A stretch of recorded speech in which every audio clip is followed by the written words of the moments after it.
ఫిబ్రవరి 20న జూబ్లీ హిల్స్, ఫిబ్రవరి 28న Vizag. Mukunda jewellery first ever factory outlet grand opening. February 5వ తేదీ నాటికి బంగారం ధరలు స్వల్పంగా తగ్గుముఖం పట్టాయి. దేశీయ మార్కెట్తో పాటు అంతర్జాతీయంగా చోటు చేసుకున్న పరిణామాల ప్రభావం పసిడి రేట్లపై స్పష్టంగా కనిపిస్తోంది. ఈ రోజు హైదరాబాద్లో 24 క్యారెట్ల 10 గ్రాముల ధర 1,54,723గా నమోదైంది. 22 క్యారెట్ల 10 గ్రాముల ధర 1,46,550గా ఉంది. గత కొద్ది రోజులుగా స్థిరంగా ఉన్న ధరలు ఇప్పుడు కాస్త దిగొచ్చినట్లు మార్కెట్ వర్గాలు చెబుతున్నాయి.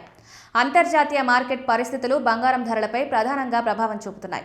ప్రస్తుతం గ్లోబల్ మార్కెట్లో ఔన్స్ బంగారం ధర సుమారు $4,942 వద్ద ట్రేడ్ అవుతోంది. గతంలో గరిష్ట స్థాయికి చేరుకున్న బంగారం ధరలు ఇప్పుడు మళ్లీ క్రమంగా తగ్గడం ప్రారంభమయ్యాయి. ముఖ్యంగా అమెరికన్ డాలర్ బలపడడం వల్ల పసిడి ధరలపై ఒత్తిడి పెరిగిందని నిపుణులు విశ్లేషిస్తున్నారు.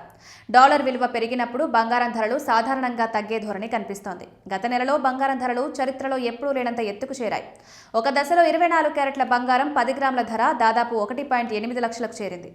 ఆ స్థాయి నుంచి ఇప్పుడు సుమారు 30,000 వరకు తగ్గడం గమనార్హం. ఈ తగ్గుదలతో బంగారం కొనుగోలు చేయాలనుకునే వారికి కొంత ఊరట లభించినట్లుగా భావించవచ్చు. హైదరాబాద్లో బంగారం మార్కెట్ ఎప్పుడూ చురుకుగానే ఉంటుంది. కొనుగోలుదారులు, వ్యాపారులు రోజువారీ ధరలపై ఆసక్తిగా దృష్టి పెడుతుంటారు. తరతరాలుగా బంగారం ఒక భద్రమైన పెట్టుబడిగా పరిగణించబడుతోంది.